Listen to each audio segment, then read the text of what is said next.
Welcome back, UB students, faculty, and alumni. You are listening to What's the Buzz, UB's first ever podcast. This is podcast number 2, where I'll be sitting down and talking with Sunni Solomon. He is with BMALE Academy. What is that and what do they do? You're about to find out. So stay tuned and enjoy.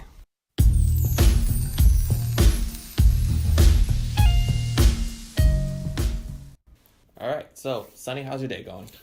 My day is going well. Yes, I heard you just got out of the meeting, so I'm sorry I'm tackling you after this. No, it's all good.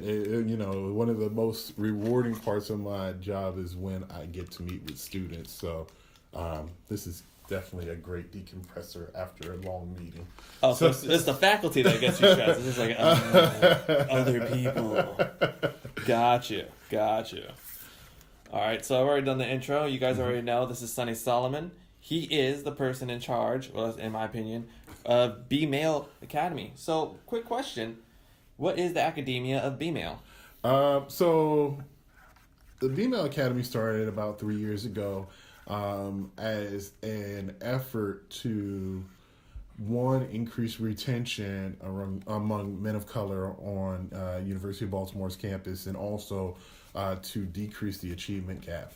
So the achievement gap talks about things like, one, retention, two, academic performance, and then graduation rates of minoritized populations. So you're talking about African Americans, Latino students, Asian students, and compared against their Caucasian or white counterparts. Mm-hmm. And so statewide, there are efforts at all of the USM schools to close the achievement gap between those populations. So those were the kind of impetus around starting BMALE. Back in 2014, we pulled together a group of people.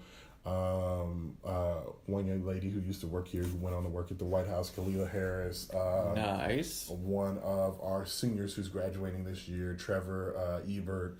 And then some faculty and staff, Mark Bell from the law school, Carrie Miller from College of Arts and Sciences, Dr. Sam Brown, who was at that time in College of Public Affairs, and I'm missing someone.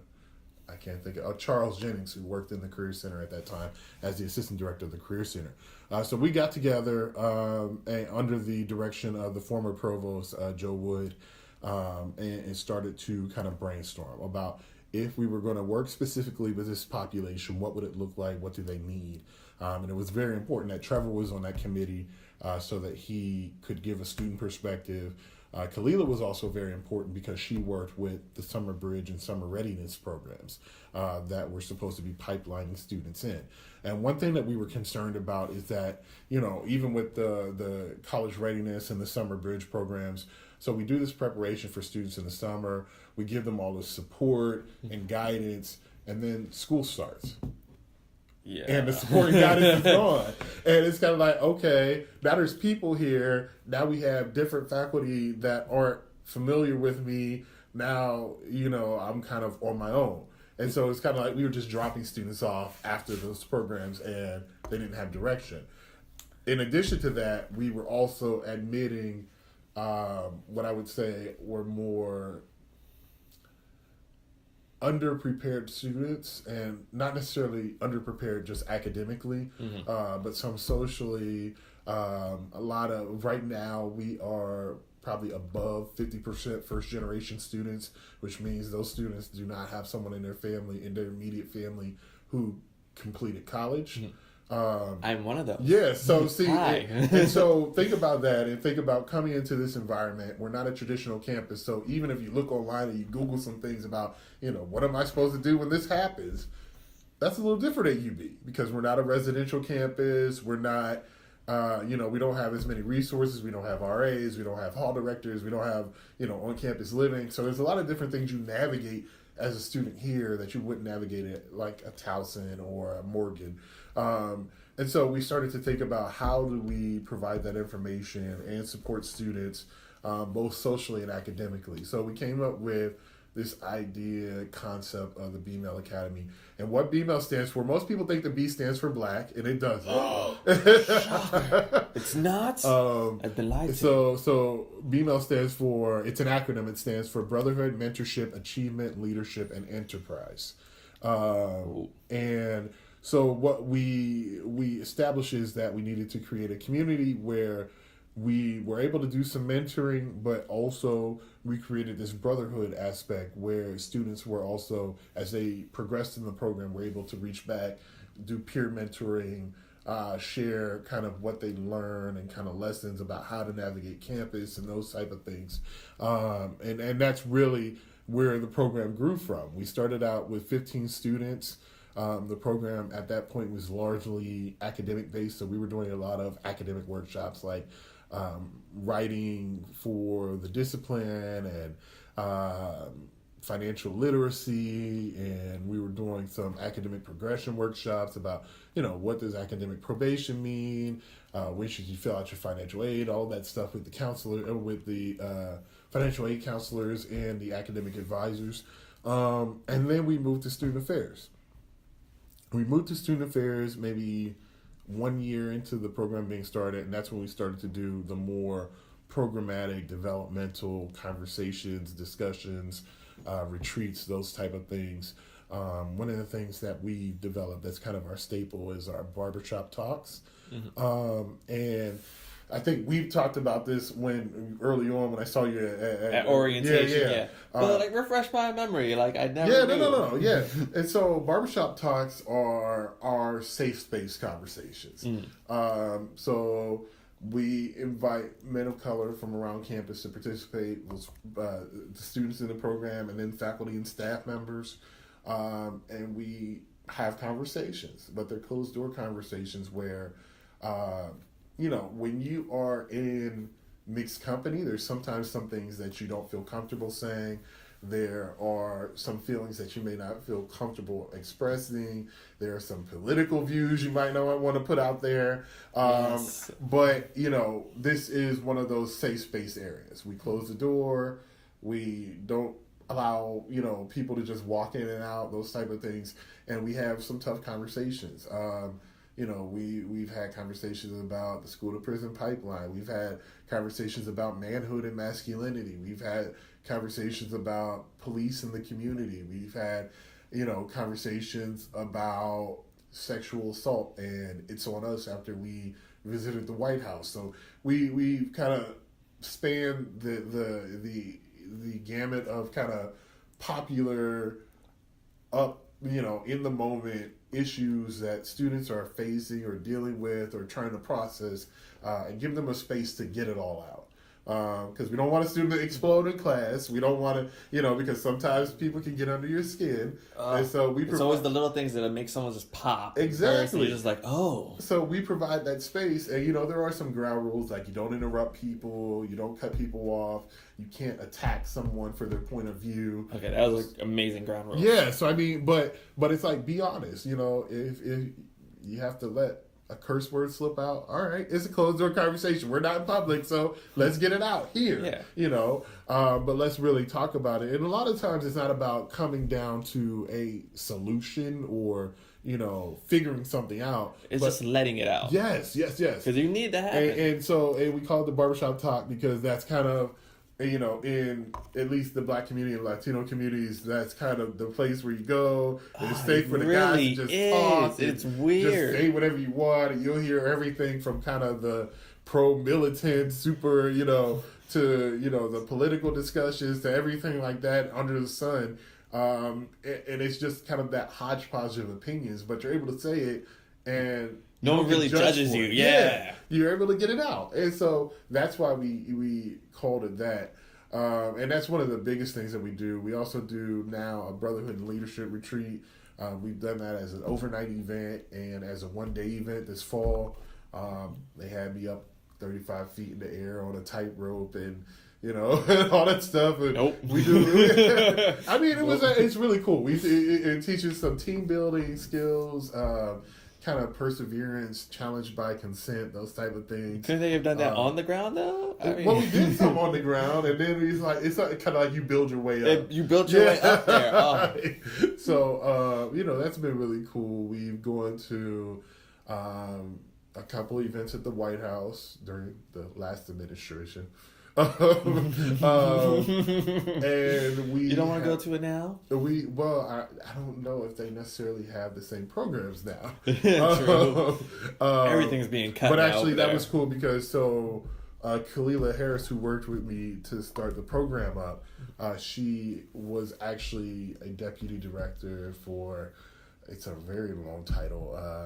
I want to say educational excellence for African Americans, but that might be kind of mixed around there. But she left here to take that position.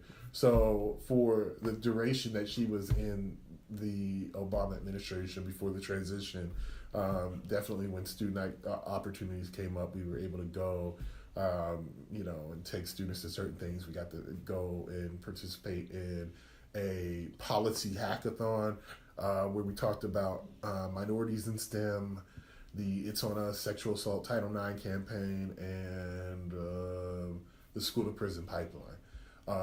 And that was really cool. We got to meet some influential people, met Melissa Harris Perry, and different folks. So what was this? It was about maybe a year and a half ago. I transferred too late. Yeah. And we got to hang out in DC. We've also been to a conference in Philadelphia and just, explored the cultural sites up there. Last fall, we also were one of the first groups to attend as a school the opening of the African American History and Culture Museum in DC. So we've done some things to just broaden people's horizon.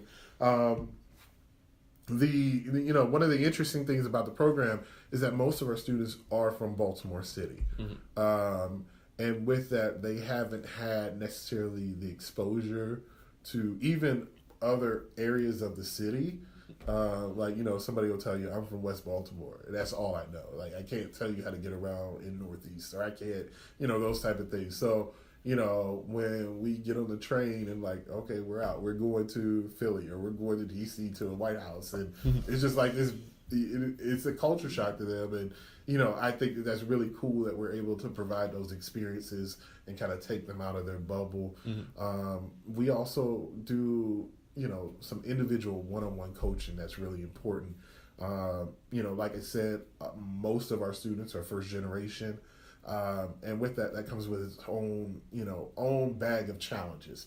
So you get to graduation, and of course, as a first generation student, that's like your thing. Like, it's like, okay, yeah, you're living it up like it's there. Ha! Like, graduation is the goal. I made everybody proud, but then what?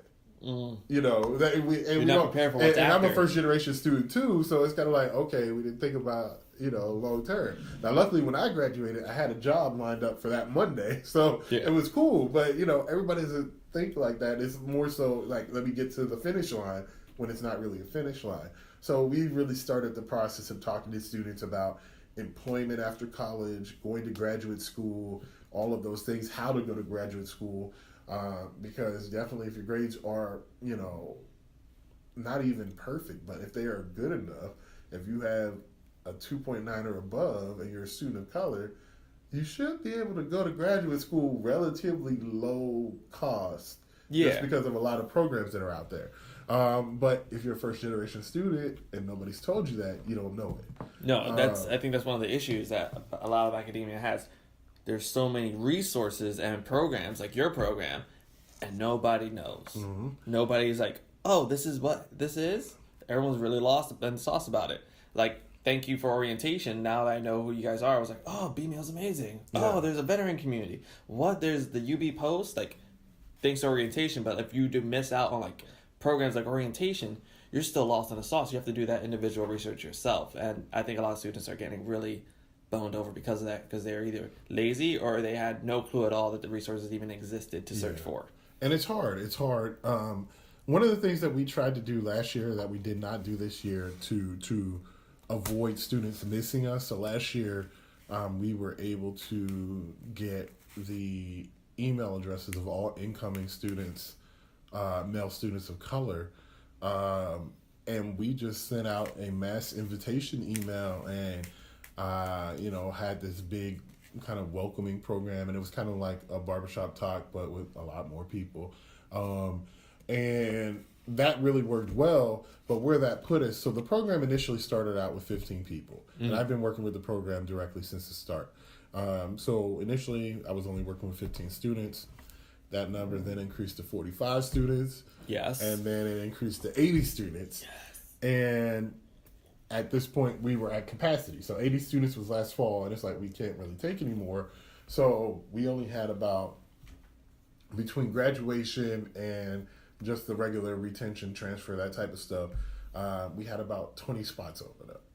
So we couldn't send out a invitation email to 300, 400 and something students again, because we didn't have the capacity to serve them. So we didn't do that this fall, and we just did the orientation tables and the involvement fair and those type of things, and still got some pretty good numbers. But it's, now we're talking about the scale of the program and how many students we can accept. And that becomes an issue because it's just me working directly with the program and then student employees, which, they can handle stuff, but they're still students. And I have to be mindful of that with the work that I give them. So we're kind of holding steady at 80 for right now, and trying to work with that population when we have spaces open up. When we have students graduate, and those spaces become available, and then we recruit for that set number. But we still kind of let people trickle in. We hate to turn people away. That's one of my big pet peeves, is not turning people away. So at any given point, we might be above or below 80, depending on, if people want to remain in the program, or say, I'm too busy, I can't really do it, but, keep me in the loop as far as what's going on. We'll open that spot up again. So we sit around 80 right now, in terms of people in the program. But all different religions, backgrounds, races, sexual orientations. And that is amazing. It is have. not just black men. You need to make that clear. B does not stand for black. It was an acronym, people. And part of that is that we do have a large black population at UB. We have a lot of African American students. So yes, there are probably more African American students in the program than any other population, but we also have Jewish students, we have Muslim students, we have people from all different Hispanic students, we have from all different types of backgrounds, and then just the interesting things that they bring with them, that make them not just a population, but individuals with their own challenges and creative aspects that provide just some color and depth to the program as well. When we have our programs, our trips, our conversations, just the things and the experience that they bring to the table, I think makes the program all that more powerful. So, Sunny, you are a very humble and awesome person. I just got to put that out there right now. I appreciate it. Thank you. Wow. Yes, I'm so happy I got you to be the second person. Sadly, you weren't the first, but you're the second person to be on the first ever podcast for University of Baltimore. So. Well, no, that's great. That's great. I try to, like I said, I was a first generation college student. I'm the first in my family to earn a bachelor's degree. And I'm currently working on my PhD. And so one of the things that I try to do is to share the information that kind of I just stumbled upon, because honestly I've gotten really lucky. I had a full academic scholarship in undergrad. For my master's, I had a graduate assistantship that paid for pretty much everything except for fees. And the PhD is really the first thing that I've had to pay any significant amount of money for. And even that's still subsidized just because I work within the system. But understanding how things work and the fact that I work in higher ed, it's like, once you get the information, you have to share it. And it's like, I was lucky enough to kind of fall into these spots and get these opportunities that typically someone that comes from my background doesn't receive. And so now my big thing is just making sure that I share it, making sure that I'm pushing students to take advantage of the opportunities that are out there for them. Because a lot of students don't. Yes. And making sure that they stretch. Like I said, a lot of our students are from Baltimore, and Baltimore is their limit. They'll say, I'm going to school at UB. I'm going to go to grad school at UB. I'm going to, even if I got to take out loans and pay for it, it's like, okay, get your bachelor's from here. But let's look at ways to pay for grad school. Let's look at some scholarships, assistantships. Let's look at, opportunities. Are you willing to travel? Are you willing to learn about a new place? Are you, all of that stuff. And that's where, I really do, some of the intensive one-on-one directed coaching with our students to kind of get them to think outside the box and try something new. So awesome. Because you mentioned going to like DC, going to Philadelphia. Those are some outings you guys did. I believe recently, because I couldn't go, I really wanted to. I really wanted to. Mm-hmm. You guys actually went on a tour, a walking tour in DC, right? Yep. Can you tell us a little bit about that? So because we share office space with the Diversity and Culture Center, a lot of times we'll partner on what they call their cultural outings, where they either visit a cultural monument or a museum or go on a tour. And so this time we did a walking tour of DC, which is probably one of the most culturally rich places in our country, just because of the fact that it's our capital. So they have these walking audio tours. You download the app on your phone, you get off the bus at one point, and there's markers along the way within the city that kind of help you to figure out where you're at and what happened there. So we started with the Civil War to Civil Rights portion. And we didn't get all the way through the Civil Rights portion, but we got through the Civil War portion. And it was, it was really cool. It talked about, we went through everything from, the center of what used to be the center shopping district of DC, where was typically the only place where races mixed and they were able to sell goods and mingle amongst each other. All of the other areas were segregated. And it was just kind of an open market. So we started out there and navigated just kind of through the city blocks, ended up at the Ford Theater, and then where Lincoln got shot, and the house where Lincoln died, and those type of things. Saw the escape route for John Wilkes Booth, and that type of cool stuff that you don't think about. You kind of read about it in a U.S. history book, and you're just like, okay, it happened.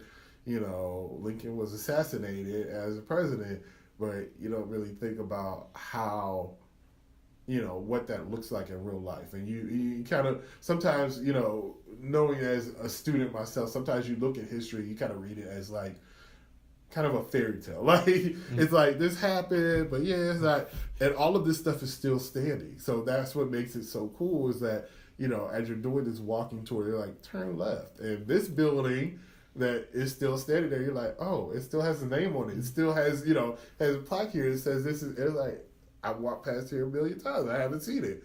And so that was really cool. And, we did lunch, and some of the students decided they wanted to go into the Smithsonian American Portraiture Museum, I think it is, which is right by what used to be the Verizon, I think it's the Capital One Center now. And then some of the students went to get lunch at Chinatown. But, it's different than just, coming to downtown Baltimore every day. Trying to give you a different experience, but also a cultural experience. And then we wrapped up the tour by going to the Martin Luther King Jr. Memorial, which is amazing in itself, right on the tidal basin, and students getting to take pictures there and just kind of read the quotes, and taking advantage of the gift shop and all that stuff.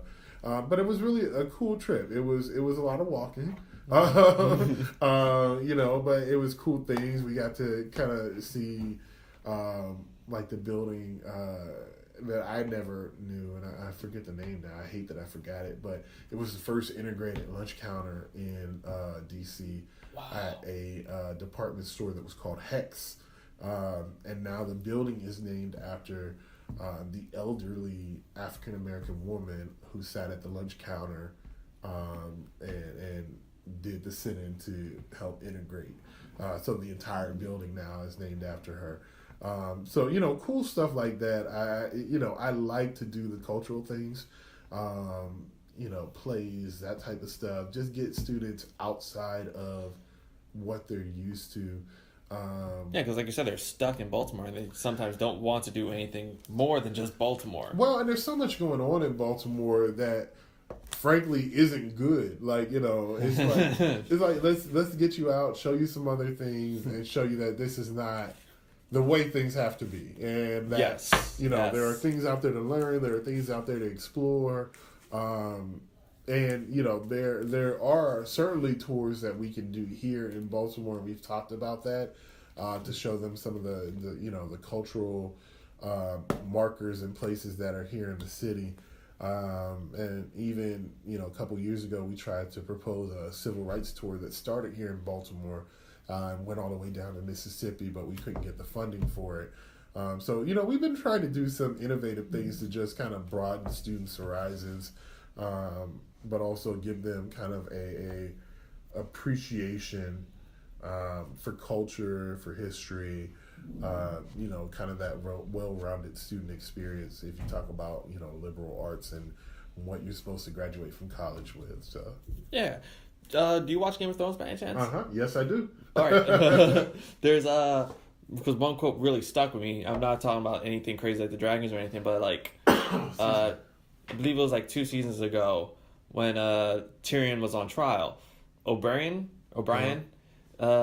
he said something really, really in depth. He literally mentioned. He said, most people grow up in the same corner of the world and never travel out of it. I don't want to be those type of people. Yep. And that really stuck with me. I was like, that's so true, and that's what I've been doing. And when I talked to a lot of my friends in Philadelphia, and they've just stayed in Philadelphia because that's all they know and that's all they want to do. They don't have any interest. It's not sad. It just worries me. You need to go out and do things with your life. No, I agree with you. I completely agree. And honestly, that's one of the things that we are trying to do is get our students to stretch. And so all of these activities are for that. So I apologize. I'm having a coughing fit here. Talking too much. I don't think the coffee's helping. My bad. I poisoned the coffee. Now you die. No, I'm not an assassin. I gotta make that clear. My fiance already thinks I am. I'm not. But yeah, so that in a nutshell is kind of what the BMALE Academy does, where we started from, where we're at. And I think it's a worthwhile program for UB to keep. Even if it's not me, if it's someone else. Excuse me, dying here. Not my fault. Just make sure. No, it's not your fault, Ricky. Yes. But yeah, I think that it's definitely added some depth to these students' experiences here, and help to kind of give them a little bit more of what they feel like is a traditional college experience. So allowing them to create a sense of community, even though they don't live in a residence hall or see each other every day, walking to and from class, but still, being able to connect with a group of guys, to have these conversations, to do this kind of outside of the classroom processing, I think is really good. I think that's what UB can actually capitalize on, is the fact that they're not like any other university where it's just a university town. There you have that option to Baltimore's actually engage. Your classroom. Yep. Exactly. You have that option to engage not only in classroom or be like, hey man, you want to go to Mount Vernon for a little bit? I got time. So that's really cool that UB can do that, because I've been to a lot of community colleges and other universities, and everyone else is like, okay, bye, and then that's it. You cut connections. Here, it seems like it stays and lasts long, and it's great. And we tried to make sure that we broke students out of that. A lot of students come to UB because it is convenient, because they cater to working students, and they have the day classes for traditional students, but they also have the night classes and the flexible schedule, and some online classes. But at the end of the day, we don't want students to miss the college experience. And there are some things that aren't just taught in the classroom, but that are taught by interacting with your peers, by traveling, by learning about different things. My big push now is to try to get students to take advantage of study abroad. Is there any studying abroad? There are lots of study abroad programs at UB. Oh, do tell, sir. But they're all based in the schools. So, the business school has some. I think I just saw a poster about a trip to Poland. Poland? Yeah. So the business school has some. I know the College of Arts and Sciences have some. And even the College of Public Affairs has some. I know, I'm trying to think where they were going. But they were doing a course on human trafficking. Oh, yeah, that's huge. And I think they traveled to Amsterdam. Wait, Amsterdam has issues with human trafficking? I think so. Oh my god! Because I've been to like Cambodia and Thailand, and I know like human trafficking is huge there, and that's a sad thing to hear about. I didn't know Amsterdam's now dealing with that too. I think so. And there's a professor here, and her name, I can't think of it. It's on the tip of my tongue. But that's one of her areas of study. So she took a group of students to, I guess, look at the kind of law enforcement side of that in, I believe, Amsterdam, I'm pretty sure. And the nice part about it is that since the BMALE program has started, people have been more intentional about reaching out and saying, well, we're having this program. Do you think your students would be interested in it? Can you send this out to them and see if they would take advantage of it? And that was one of those things where that happened. Not sure anybody took her up on it, but we're still working. That's the new push. And I think that's important as well. There, not just to study abroad, but there are a number of opportunities here at UB. There are a number of ways to get involved in internships. There are a number of ways to get scholarship opportunities. But if you don't know where to look, then this program is one of those programs that tries to help, bridge that gap and get the information to you in a way that you'll receive it. But then we also try to push students. And that's good. That's one we of don't the just key give features. you, but we try to push. Once we, you come to me and you say you want to go to law school, and we sign you up for the LSAT prep course, I'm checking in on you to make sure that you're attending. Or at least studying. So, those type of things.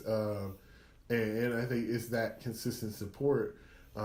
Because again, if you come from a home life where people don't understand the importance of taking the LSAT or the GRE, and they're just kind of like, oh, it's another test, and and nobody, But it's not just another you're test. In college, it's they're huge. like, you're in college, you're taking a test. I'm fine with it, but they don't know to stay on top of you about studying and preparing and attending the courses so that you're ready for it and those type of things.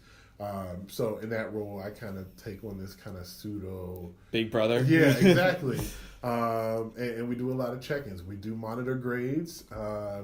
Our overall GPA right now is about a 2.67 for the program. I don't think I helped that. I'm sorry. Well, no, you're not counted just yet. Yes, awesome. You will be counted after this semester. But we look at grades. We call students in. We try to. For our freshman students, we are part of the early alert system, so we try to catch them early if they're having issues or, adjustment issues, failing or not doing well in courses. So you get like alerts like during like midterm events, like when the teachers bring out the NS or S? We are working on getting midterm grades. It hasn't been finalized yet. Oh, that'd be a lot of help because a lot of people. That's when midterms hit. You get like discouraged, I guess is the right word, when like you get like that NS and you're just like, no. You just need somebody to reach out and say, okay, what's going on? What do you need? Let's talk about it. Let's create a plan. Don't get overwhelmed. It's only a midterm grade. It's a warning, Then just do better now. But yeah, we're working on getting access to those as well. And that's been a gradual process. Initially when the program started, I had to pull each person's grades by hand and do all the calculations, whereas now we've kind of advanced to where I can run a report and do those type of. So we're getting there. We're getting there. At first, when you said that sounds real tedious. You're putting in that word like. Well, it was okay for 15 people, but when it got to 80 we got to figure out a better way. So we're working on it. We've talked about and we're trying to figure out what types of levels of access I need in terms of the midterm reporting and those type of things, but it's a growing progress. I think we've come a long way for 3 years, and I think the program is only going to get better. That's great. That is great. You're doing a lot of amazing work, pushing people, engaging in the community, and helping out students in more ways than one, which is phenomenal to hear about, especially because you are in the UB community yourself. You're going for your doctorate. You are not just a scholar and a faculty member, but you are also a student just like us, and that's great to hear. Yeah. So, before I close this off, I want to know a couple things. Yep. What are some current events that you guys are working on right now for the future? So upcoming events we have going on. Next week we start our Career Coaching Week. So we partner with the Career and Professional Development Center, and the director there, Lakeisha Matthews, was gracious enough to set aside hours upon hours of her staff's time for a week. So thank you.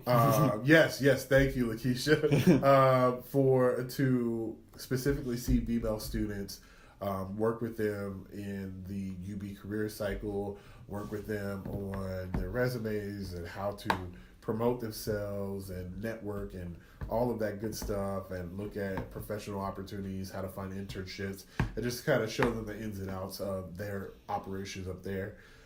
So that's next week.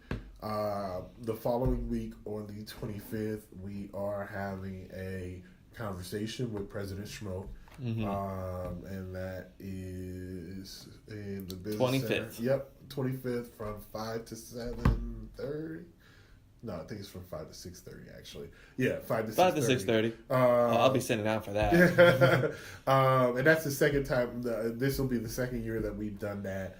And he enjoys sitting down with the students and just kind of having a conversation.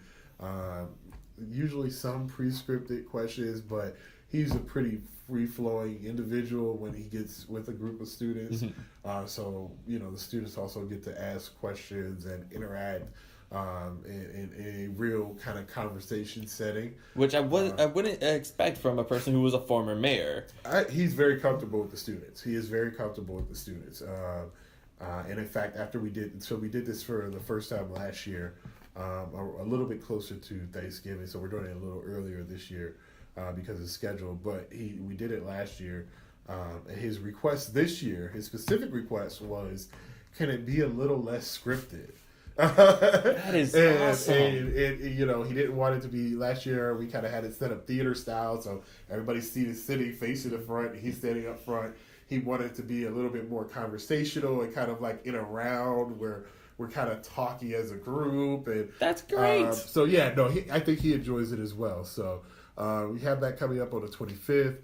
November 1st, we are working again with the Career and Professional Development Center, as well as Alumni Relations, and we will be having our speed networking event where we are bringing in male alums of color, and they are going to work with our students on selling themselves, a personal pitch, kind of like speed dating. So you go from table to table, and then afterwards they're going to kind of give group feedback, on how the group did, talk about some of the challenges and things they faced in, the workforce, and kind of selling themselves and promoting themselves. And then take some questions from the students and then kind of interact and mingle.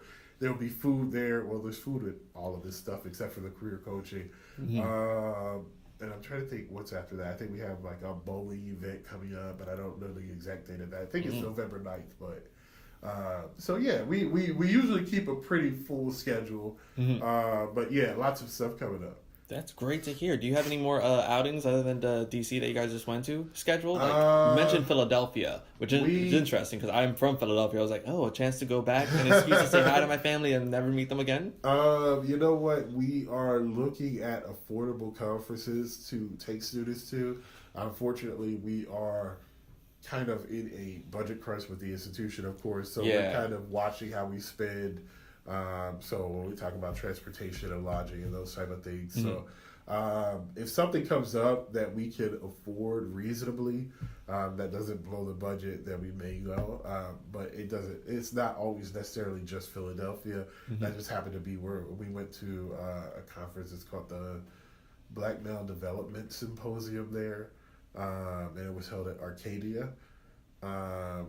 So we went there maybe a year and some change ago, but still looking for conferences like that. We're definitely trying to find something closer to home, but it's still fun to travel out of state. So it really is fun to travel. But yeah, we always have stuff going on. Open door policy down here in the office, except we get bogged down with kind of the administrative stuff. But we have student employees down here working. Marshall Glaze and Jamal Hinton, who have been with the program as well for some time. Marshall he's about to graduate after this semester, and he's been with the program since it started. Wow. And so they are pretty knowledgeable, and some of our successful students, and they can usually answer questions and kind of help guide and do some of that peer-to-peer interaction. And then if I'm not in a meeting, soul crushing meetings, and there's so many meetings these days, but if I'm not in a meeting, I'm also pretty accessible as well. So it's just a welcoming space. It helps that we're in the Diversity and Culture Center. Dr. Shepard is really welcoming as well. Sometimes you may come down and we're tag teaming a student, like, why aren't you thinking about this? Why aren't you doing, student feels like it's shark attack. Oh, I don't know. Oh, God. Well, sometimes you have to push students into things. And that's a good thing, because a lot of students are like a little relaxed, and sometimes shouldn't be. Yeah, no, they really are. And we have kind of a complementary work style. So it helps that we're sharing an office and we kind of feed off of each other. And try to push our students to do their absolute best. I enjoy the office. I enjoy our student workers. I enjoy the space. And, my only wish for the program is that we could serve more students. And maybe at some point, we'll get the resources where that's possible. That was actually my next upcoming question. It's like, it's just going to be three, like they're like a genie. What are your three big wishes for your program? Other than now, just the funding and like being able to allow more students to join. What is the one last one? One of the things that, when we started the program, and it's interesting that we talked about study abroad. So the initial group of students, when we started the program, we talked about incentives and, things students would like to do as a group. And once people join BMALE and they really start to participate, they enjoy being around each other. And they're like, well, why can't we do a study abroad trip on our own? Those type of things. There's a reason for that. Well, no, I mean, the reason is all financing. We don't have the money for it. But I think that would be a really cool experience. Where would you set it up? Like, what there? Would it be Europe, Africa, Asia? Crazy idea, Japan. There were a couple things that I thought about, and until recently, Cuba would have been on that list. A lot of schools were going for that. I know the community college I came from, they were like, we're going to try and set up for Cuba, and then a lot of other schools were too, and then someone just shut that down. Yeah, Person who shall not be named. Like Cuba would have been on the list. I think that, a country in Africa, not sure which one we would choose, but I think that would have been really cool.